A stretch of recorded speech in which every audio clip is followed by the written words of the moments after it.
Assalamualaikum warahmatullahi wabarakatuh. Pada praktikum kali ini kita akan mempelajari tentang bagaimana cara kita untuk menganalisir iklim dan tanah. Nah, untuk analisir iklim dan tanah ini kita bagi menjadi dua kegiatan. Yang pertama yaitu analisir iklim itu sendiri, yang kedua adalah tentang pendekatan kita terhadap tanah. Nah, sebelum kita memasuki analisir iklim, kita akan melakukan pendekatan tentang tanah terlebih dahulu. Nah, untuk tanah yang ada di UMY khususnya ini kita memiliki dua bahan induk penyusun utama. Yang pertama berasal dari batuan kars, yang artinya tanah di UMY itu seharusnya memiliki kapur yang cukup tinggi. Dan yang kedua kita tersusun dari abu vulkan yang berasal dari Gunung Merapi yang ada di bagian utara Universitas Muhammadiyah Yogyakarta.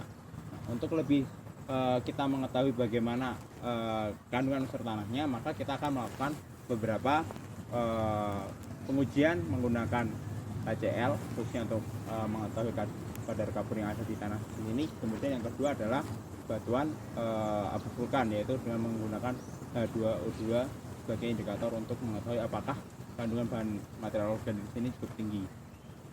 Oke, untuk praktikum analisir iklim dan tanah ini kita akan terbagi menjadi beberapa bagian. Yang pertama untuk bagian tanah kita akan menguji pertama adalah kandungan kapur, yang kedua adalah material organik atau bahan organik, kemudian yang ketiga adalah pH. Nah, sedangkan untuk analisir iklimnya kita akan menguji yang pertama intensitas cahaya, kedua kelembapan, dan yang ketiga adalah kecepatan angin. Nah, untuk selanjutnya kita akan memasuki ke bagian analisis tanah, yaitu tentang bahan kapur, bahan organik, dan pH. Oke, kita bisa mendekat alat apa aja yang kita butuhkan untuk melakukan pengecekan bahan organik, bahan kapur, dan pH.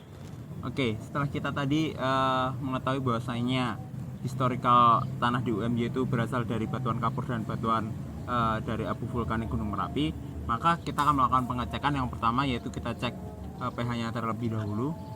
Alat yang kita gunakan yaitu adalah cepuk sampel, kemudian juga air mineral. Kenapa kok kita tidak menggunakan Aquades? Bahwasanya air mineral bisa kita gunakan ketika kita melakukan uji lapangan secara langsung. Sedangkan kalau kita menggunakan Aquades itu kita akan melakukan uji secara laboratorium. Nah, ambil kita sejumput tanah secukupnya seperti ini. Kemudian kita masukkan ke dalam botol dan kita berikan air secukupnya.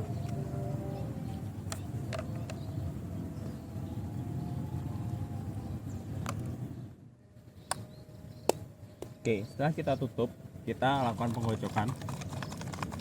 Fungsi dari kita penggocokan dan pemberian air ini adalah untuk melepaskan partikel-partikel yang ada di dalam tanah sehingga dia bisa bercampur dengan air mineral yang kita bawa. Nah, kemudian kita diamkan kurang lebih sampai 5 menit, baru kita akan melakukan pengecekan pH-nya menggunakan pH meter.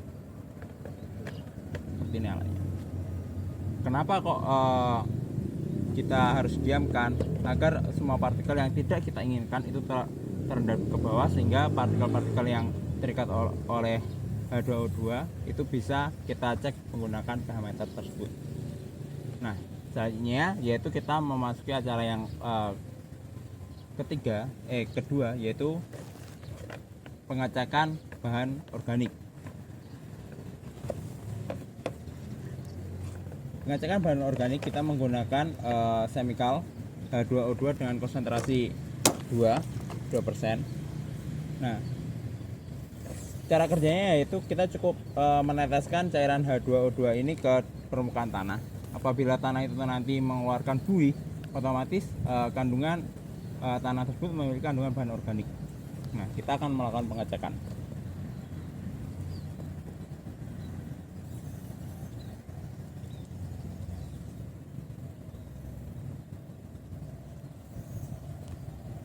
Oke, di sini terlihat sedikit buih. Bahwasanya kenapa kok di sini di tanah ini mengeluarkan buih, padahal seperti saya ceritakan di awal bahwasanya tanah di UMY ini memiliki kandungan bahan induk berupa batuan kars atau batuan kapur.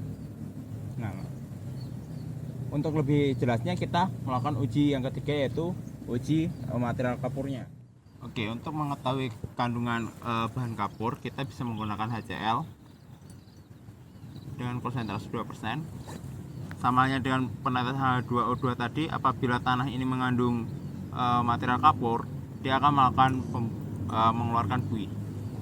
Nah, di sini ketika kita melakukan penetesan H2O2, dia banyak buih yang keluar, sedangkan ketika kita memberikan HCl itu tidak ada buih yang keluar. Padahal bahwasanya tanah di Taman Tirto ini atau di wilayah kampus UMY itu terdiri dari batuan induk kapur dan batuan yang berasal dari tumpukan abu vulkan.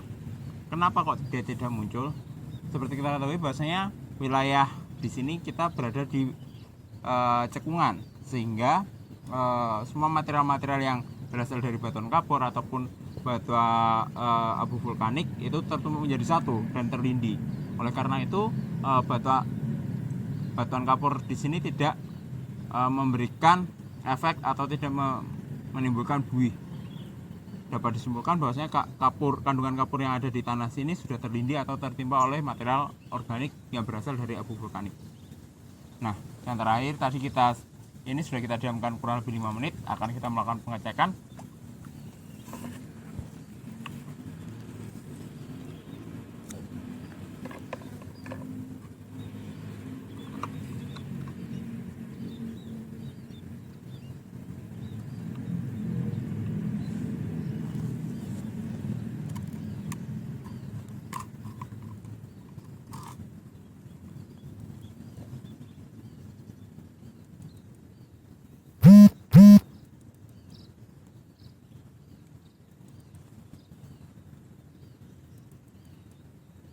Oke, pH di sini menunjukkan 7,07.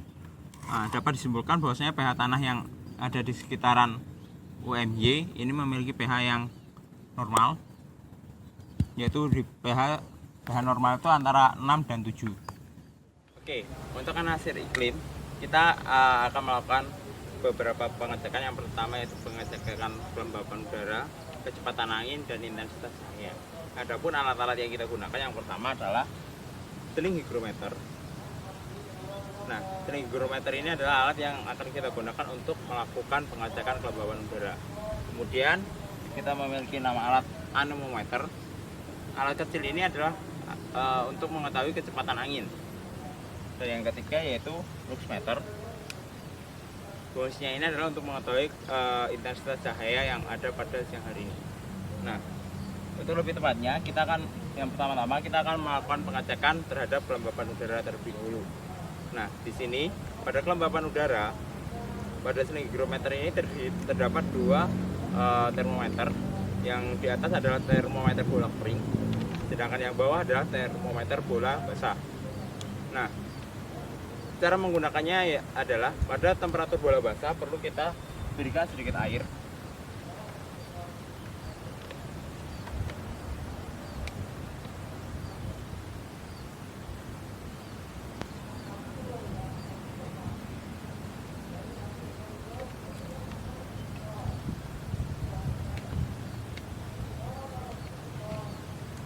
Kemudian kita putar di bagian atas.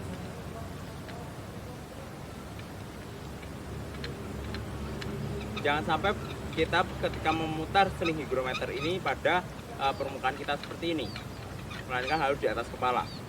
Kenapa? Karena ketika kita memutarnya berada di permukaan wajah kita, uap air yang ada pada hembusan napas kita akan mengontaminasi keaktualan pada alat seling hygrometer. Oke, cukup. Kemudian akan kita cek bahwasanya temperatur bola keringnya itu berada pada 37 derajat Celcius, sedangkan pada temperatur bola basahnya berada pada 33 derajat Celcius. Nah, untuk mengetahui kelembapannya, kita harus mengetahui tabel kelembapan udara, yang mana pada bagian atas itu menunjukkan temperatur bola basahnya, sedangkan yang di sini adalah rentan atau selisih antara bola basah dan bola kering. Tadi adalah bola basahnya adalah 29, kemudian temperatur bola keringnya adalah di 35, maka selisihnya adalah 6. Maka kita turunkan angka 6. Nah, setelah kita ketahui 6 nya, maka akan kita cari titik temu antara temperatur bola basah dan bola kering, yaitu berada pada kelembapan 58%. Seperti itu cara menghitung temperatur kelembapan. Kemudian selanjutnya kita akan melakukan pengecekan kecepatan angin menggunakan anemometer. Nah, kita mencari arah angin terlebih dahulu.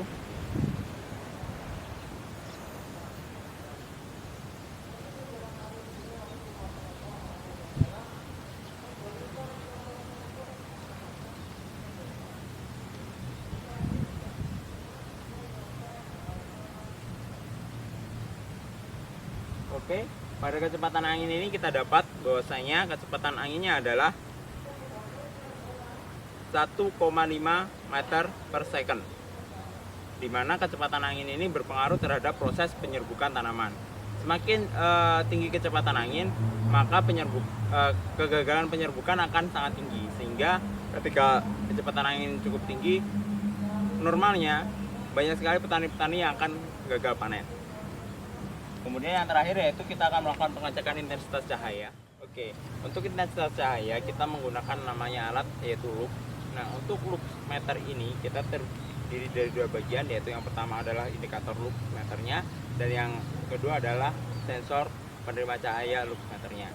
Nah, cara penggunanya yaitu di tombol sebelah sini, ini adalah untuk mengukur berapa lux yang ada di sini. Di sini dimulai dari 20 lux hingga 200k lux. Nah, untuk melakukan pengecekan, pertama-tama kita pakai standar yang paling bawah. Ketika jarumnya sampai ke titik tertinggi, maka perlu kita naikkan 90 lux. Oke, sampai titik tertinggi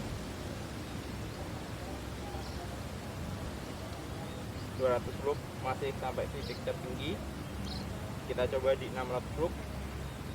Ya, di sini angkanya berhenti pada jarum 30. Maka bisa kita simpulkan bahwasanya intensitas cahaya ada di sini yaitu 30 kali 600 lux. Oke, cukup sekian untuk penelitian terkait anasir iklim dan tanah. Apabila ada salah kata, salah ucap, saya mohon maaf sebesar-besarnya. Tetap jaga kesehatan. Assalamualaikum warahmatullahi wabarakatuh.